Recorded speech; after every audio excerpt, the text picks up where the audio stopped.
क्या आपने कभी सोचा है कि एक औरत की कहानी, एक औरत की जिंदगी कितने पड़ाव से गुजरती है? बचपन से लेकर जवानी तक, फिर शादी और रिलेशनशिप्स, हर एक स्टेज में एक नई औरत जन्म लेती है ना?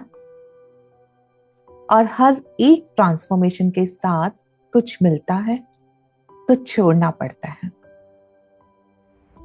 नमस्ते, मैं आरजे ऋतु रॉय, आपकी होस्ट और दोस्त, लेकर आई हूं आज जिंदगी से का एक और episode.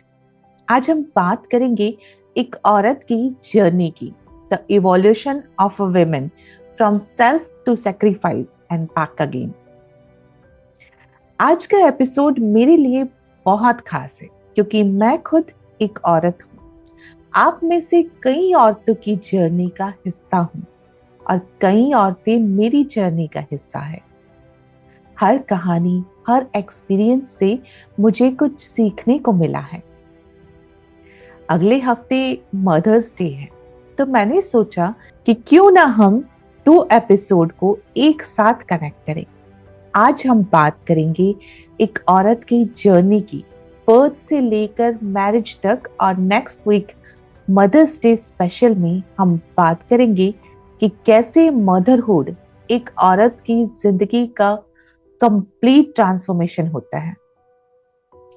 Let's start from the beginning. बचपन। जब हम पैदा होते हैं तब हमारे पेरेंट्स और सोसाइटी को ऑलरेडी हमारे लिए एक्सपेक्टेशंस होती हैं।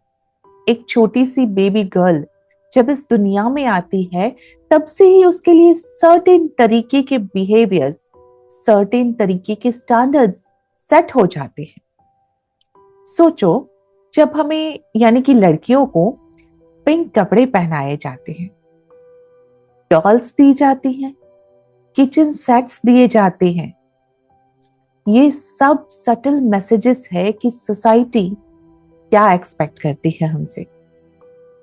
जब एक छोटा सा लड़का गिर जाता है और उसे कहते हैं ब्रेव बॉयज डोंट क्राई, और एक लड़की जब गिर जाती है तो उसे कंफर्ट किया जाता है।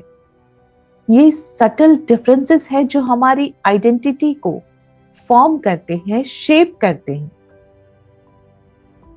मैंने अपने बचपन में नोटिस किया था कि मेरे आसपास लड़कों को ज्यादा फ्रीडम मिलती थी, बाहर खेलने की, लेट घर जाने की, फ्रेंड्स के साथ टाइम स्पेंड करने की, जबकि मुझे अक्सर सुनना पड़ता था लड़कियों को ऐसा नहीं करना चाहिए, लड़कियों के लिए ये सही नहीं है। शायद आपने भी ऐसा एक्सपीरियंस किया होगा, किया है ना? बचपन में ही हम सीख जाते हैं कि केयरिंग नेचर, नर्चरिंग बिहेवियर और डोमेस्टिक स्किल्स, ये सब एक गुड गर्ल की क्वालिटीज हैं। और इस तरह स्लोली हमारे आइडेंटिटी के अंदर केयर टेकर का रोल ऑलरेडी डेवलप होने लग जाता है। जब हम टॉयज के साथ खेलते हैं हम अक्सर मदर्स का रोल प्ले करते हैं, है ना? फिर घर घर खेलते हैं जहां हम खाना बनाते हैं किचन सेट से।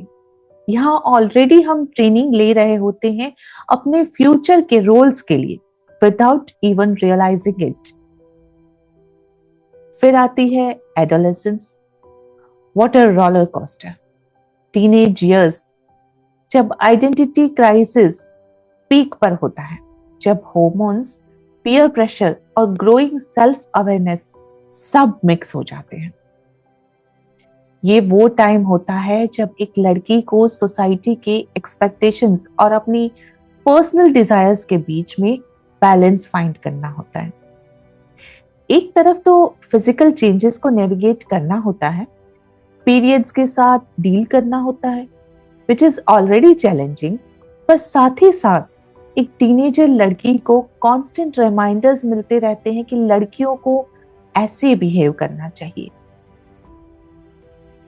जब हम टीनेज ईयर्स में होते हैं तब हम रिबेलियन करते हैं, क्वेश्चंस उठाते हैं और अपनी वॉइस फाइंड करते हैं। पर अक्सर स्पेशली हमारी सोसाइटी में लड़कियों को एडजस्ट करना, कॉम्प्रोमाइज करना और क्वाइट रहना सिखाया जाता है। और इसी फेज में हमारे अंदर पीपल प्लीजर का ट्रेट भी डेवलप होने लग जाता है। मुझे याद है जब मैं टीनेजर थी, तब मैं बहुत एम्बिशियस थी। मैंने सोचा था कि मैं एक प्रोफेशनल कैरियर बिल्ड करूंगी, इंडिपेंडेंट रहूंगी। पर साथ ही साथ मुझे ये भी सिखाया गया था कि एंड गोल तो मैरिज ही है, शादी ही है, फैमिली ही है। So there was always this conflict. Chase your dreams, but remember your real responsibilities as a woman. कितनी लड़कियां अपने कैरियर चॉइसेस भी फैमिली एक्सपेक्टेशंस के हिसाब से डिसाइड करती हैं, है ना? ये फील्ड अप्रोप्रिएट है लड़कियों के लिए। इस करियर में आपको फैमिली के लिए टाइम मिल जाएगा। ये जॉब आपको शादी के बाद भी मैनेज करने में आसानी होगी। These considerations often don't exist for women. फिर आती है यंग एडल्टहुड की बारी। College, first job, financial independence, ये वो स्टेज है जहां एक औरत के लिए पॉसिबिलिटीज ओपन होती है। This is when women truly starts discovering themselves. Career शुरू होता है, फाइनेंशियल इंडिपेंडेंस आती है और एक इनक्रेडिबल सेंस ऑफ फ्रीडम मिलती है। अपने डिसीजंस खुद लेना, अपनी चॉइस के अकॉर्डिंग लाइफस्टाइल जीना, it's incredibly empowering. But here's where society starts increasing its pressure. शादी कब करोगी? अब तो सेटल होने का टाइम हो गया, है ना? कैरियर तो ठीक है, पर फैमिली कब प्लान करोगी? These questions become the background music of a women's in 20s. आज का मॉडर्न वर्ल्ड कहता है कि women can have it all. Successful career, fulfilling relationship, eventually motherhood, सब कुछ. But the reality, it's tough. The expectations keep increasing. Professional excellence के साथ साथ अपीयरेंस का प्रेशर, रिलेशनशिप स्टेटस का प्रेशर, बायोलॉजिकल क्लॉक का pressure. Sometimes it feels like overwhelming. And here's the thing, women often internalize these expectations. हम खुद अपने आप को जज करने लग जाते हैं. Am I doing enough? Am I balancing everything properly? क्या मैं सब कुछ मैनेज कर पा रही हूँ?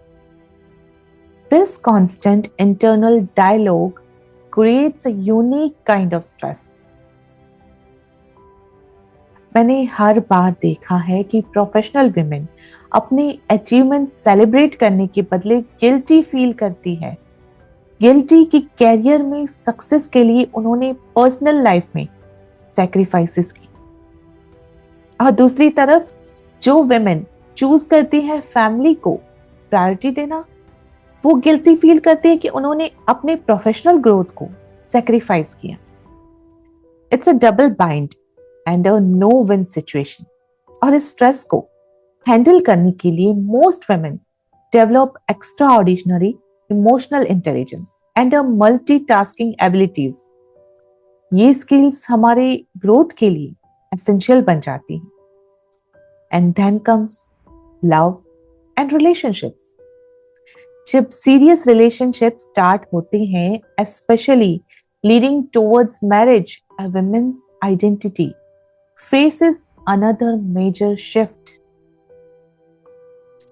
हमारे कल्चर में ट्रेडिशनली एक औरत से एक्सपेक्ट किया जाता है कि मैरिज के बाद वो अपने हस्बैंड की लाइफस्टाइल, उसकी फैमिली की ट्रेडिशन को अडॉप्ट करे। इवन हर सरनेम चेंजेस। कितना सिंबॉलिकली पावरफुल है ये। आइडेंटिटी का एक फंडामेंटल एस्पेक्ट ही चेंज हो जाता है। आपका सरनेम, जिसे हम अपना लास्ट नेम कहते हैं, वो बदल जाता है। मुझे कभी कभी लगता है कि रिलेशनशिप्स में, स्पेशली मैरिज में, विमेन कॉम्प्रोमाइज ज्यादातर करती है. They are the ones expected to be the emotional glue of the relationship, to remember birthdays and anniversary, to maintain family connections, to be the nurturer. ये emotional labor, the invisible work of maintaining relationships, predominantly women के shoulders पर होता है और अक्सर इसके लिए acknowledgement भी नहीं मिलता. मैरिज के बाद फैमिली डायनामिक्स भी चेंज हो जाते हैं. इन-लॉज के साथ relationships, new house hold management और फिर balancing personal aspirations with family expectations. It's a complex web two navigate. मैंने कई फ्रेंड्स को देखा है जिनकी शादी के बाद प्रायोरिटीज शिफ्ट हो जाती हैं, कभी कभी बाय चॉइस, कभी सोसाइटल और फैमिली प्रेशर के कारण. कैरियर एस्पिरेशंस चेंज हो जाते हैं, पर्सनल हॉबीज कम हो जाती हैं और we, us, family becomes the center of the universe rather than I or me, which is in a way good, but ये ट्रांजिशन स्मूथ नहीं होता. आइडेंटिटी का ये शिफ्टिंग एक कॉम्प्लेक्स इमोशनल जर्नी होती है. कुछ खोने का डर, कुछ नया पाने की एक्साइटमेंट, अपने आप को रीडिफाइन करने की चैलेंज, ये सब मिक्स फीलिंग्स क्रिएट करते हैं. और फिर आता है मदरहुड का एंटिसिपेशन. जब एक कपल डिसाइड करते हैं कि अब फैमिली एक्सपांड करनी है, या समटाइम्स जब ये डिसीजन अनएक्सपेक्टेडली मेकअप होता है, तब एक औरत की लाइफ में एक और मेजर ट्रांजिशन की प्रिपरेशन स्टार्ट हो जाती है. Even before becoming a mother, a woman starts sacrificing. Pregnancy planning के लिए लाइफस्टाइल चेंजेस करने पड़ते हैं, कैरियर डिसीजंस को रिकंसिडर करना पड़ता है, प्रायोरिटीज को रीऑर्गेनाइज करना पड़ता है और ये प्रोसेस स्टार्ट हो जाता है प्लानिंग करते ही. The anticipation of motherhood creates mixed emotions, excitement, fear, uncertainty, कभी कभी जॉय और एंजाइटी एक साथ फील होती है. कैसे बैलेंस करेंगे कैरियर और मदरहुड? क्या मैं एक अच्छी मां बन पाऊंगी? Will I lose my identity in the process? These questions start arising. और इस एंटिसिपेशन में एक औरत मेंटली और इमोशनली प्रिपेयर होने लगती है for the biggest transformation of her life, motherhood. A transformation that changes everything. Her body, her priorities, her sense of self and even her relationships. पर उस ट्रांसफॉर्मेशन की कहानी मदर्स डे स्पेशल एपिसोड के लिए save करेंगे, because the journey of becoming and being a mother deserves its own dedicated conversation. आज हमने देखा कि कैसे एक लड़की से एक महिला बनने तक का सफर कितना न्यूएंस्ड होता है, कितना कॉम्प्लेक्स होता है और कितना ब्यूटीफुल भी होता है. हर स्टेज अपने आप में एक कंप्लीट ट्रांसफॉर्मेशन है. मैंने अपनी लाइफ में और अपनी आसपास की औरतों की लाइफ्स में ये नोटिस किया है कि सोसाइटी हमें सिखाती है कि सैक्रिफाइस करना, कॉम्प्रोमाइज करना, दूसरों के लिए जीना, this are the virtues for women. पर कभी कभी इन वर्च्यूज की कीमत बहुत ज्यादा होती है, खुद को लूज करने की कीमत. That's why I find the phrase from self to sacrifice and back again so powerful. क्योंकि ultimately एक औरत को फिर से अपने आप को डिस्कवर करना पड़ता है, especially after major life transitions, finding her way back to herself, but with new dimensions, new strength and new understanding. अच्छा होता है जब फैमिली इसमें सपोर्ट करती है, साथ देती है, उनको आगे बढ़ने के लिए इंस्पायर करती है, स्पेशली लाइफ पार्टनर हस्बैंड जब इसमें साथ देते हैं तो। लेकिन आजकल मैं कुछ औरतों की बातें सुन रही हूँ, मैसेजेस पढ़ रही हूँ, उनसे मुझे ये पता चल रहा है कि लड़कियां, औरतें अपनी लाइफ को पूरी तरह सेक्रीफाइस कर देती है। अक्सर अपने बच्चों के लिए, अपने होने वाले बच्चों के लिए प्रेगनेंसी के टाइम अपने कैरियर को छोड़ देती है। और 4 साल 5 साल के बाद उन्हें क्या सुनने को मिलता है? तुम करती क्या हो? सिर्फ घर ही तो संभालती हो। This is incredibly sad. Our society celebrates women who sacrifice, but we need to equally celebrate women who prioritize themselves, who maintain their sense of self through all transitions, who find a balance between giving to others and nurturing themselves. मेरी wish है कि हर औरत अपनी journey में ये realise करे कि transition, transformation और एवोल्यूशन नेचुरल है, पर इसमें खुद को कंप्लीटली लूज कर देना नेचुरल नहीं है।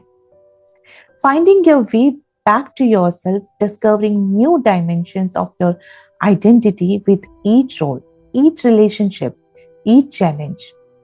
That is the beautiful journey of women. अगर आप एक यंग गर्ल हैं, तो अपनी वॉइस को स्ट्रॉन्ग करें। अगर आप एक टीनेजर हैं, तो अपने ड्रीम्स को सीरियसली ले। और अगर आप यंग एडल्ट हैं, तो अपनी इंडिपेंडेंस को चेरिश करें।